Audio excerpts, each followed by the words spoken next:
ఏ మనిషి జీవితమైనా చాలా చిన్నది. 1000 ఏళ్ళు 2000 ఏళ్ళు మనం ఎవరం బతకబోవట్లేదు. ఈ జీవితం చిన్నదే కానీ చాలా అమూల్యమైనది కూడా.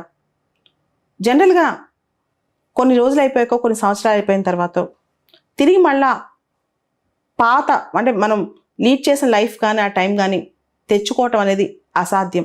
జీవితంలో వాల్యుబుల్ థింగ్ అదే. ఒకసారి గడిచిపోయిన విషయాలు, గడిచిపోయిన టైం లేదా గడిచిపోయిన సంఘటనలు మళ్ళీ తిరిగి రివైజ్ చేసుకుని వాటిని మళ్ళీ రీలీవ్ చేయలేమన్నమాట. సో ఒకటేసారి నా లైఫ్ అయిపోయింది, సెకండ్ లైఫ్లో ఇంతకంటే బెటర్గా బతుకుదాం, ఇంకొక లైఫ్ ఇంకొకసారి వస్తుంది, ఇలాంటివన్నీ ఈ జీవితంలో ఉండవు. ఒకసారి చేసిన తప్పు కానీ ఒప్పు కానీ టైం వేస్ట్ కానీ అచీవ్మెంట్ కానీ ఫెయిల్యూర్ కానీ అన్నీ మన వెనకాలే మనతో పాటే ఉంటాయి. మనిషి చెరుపుకోలేంది, మనిషి చేతిలో లేనిది, మనిషి ఎంత అనుకున్నా మారింది మన గతం.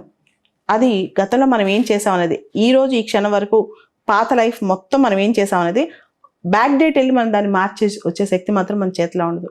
కానీ మనిషికి ఏ శక్తి ఉంది, భవిష్యత్తులో ఈ రోజు నుంచి ఏ శక్తి ఉంది అంటే మనం చేసిన తప్పు నుంచి నేర్చుకునే శక్తి ఉంది. అప్పుడు మనం వేస్ట్ చేసిన టైం ఏదైతే ఉందో దాన్ని ఇక నుంచి వేస్ట్ చేయకుండా ఉండే శక్తి మన చేతిలో ఉంది. ఇవన్నీ మన చేతిలో ఉన్నాయి. కానీ జరిగిపోయినవి మాత్రం మనం ఆపలేం. జరగబోయే చాలా మార్చుకోవచ్చు. కానీ ఎవరైతే చేసిన తప్పులు మళ్ళీ చేస్తారో లేదా జరిగిపోయిన విషయాలు కానీ జరిగిపోయిన సంఘటనలు కానీ తప్పు చేసి ఉంటే కనుక దాన్ని నిజంగా నిజాయితీగా ఒప్పుకోరో, లేదా వేస్ట్ చేసిన టైం కానీ లేకపోతే అవన్నీ మనం సర్ది చెప్పుకుంటూ ఉంటాము, ఆ రోజున అలా జరిగింది, అది నా తప్పు కాదు, ఆ టైం పలానా వాళ్ళ కోసం వేస్ట్ అయిందని, ఇవన్నీ కూడా మన రెస్పాన్సిబిలిటీ మనం తీసుకోకపోవటమే. దీనివల్లే భవిష్యత్తు కూడా పాడైపోద్ది అనమాట.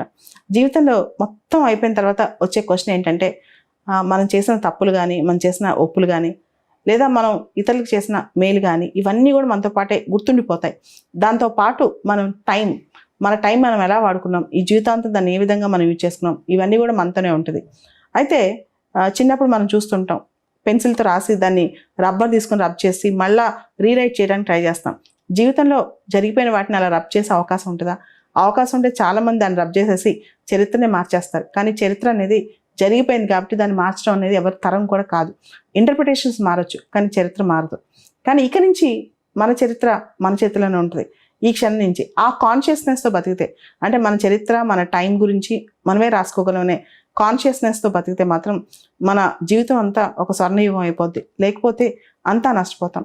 చాలామంది అనుకునేది ఏంటి తెలుసా, మన టైం మన చేతిలోనే ఉంటుంది, మన టైం మనం ఎలాగా ఉంటే అలా మౌల్డ్ చేసుకోవచ్చు, ఇదంతా భవిష్యత్తు అంతా మన చేతిలో ఉంటుందని. అది చాలా పెద్ద మిత్ అనమాట. అసలు యాక్చువల్గా అన్నిటికన్నా డేంజరస్ థింగ్, అన్నిటికన్నా వీక్నెస్ మనిషిలో తన టైం మేనేజ్మెంట్. అది కనుక ఆ మేనేజ్మెంట్ సరిగ్గా చేసుకోలేకపోతే జీవితంలో ఎప్పటికీ అది అలవాటు అవ్వదు.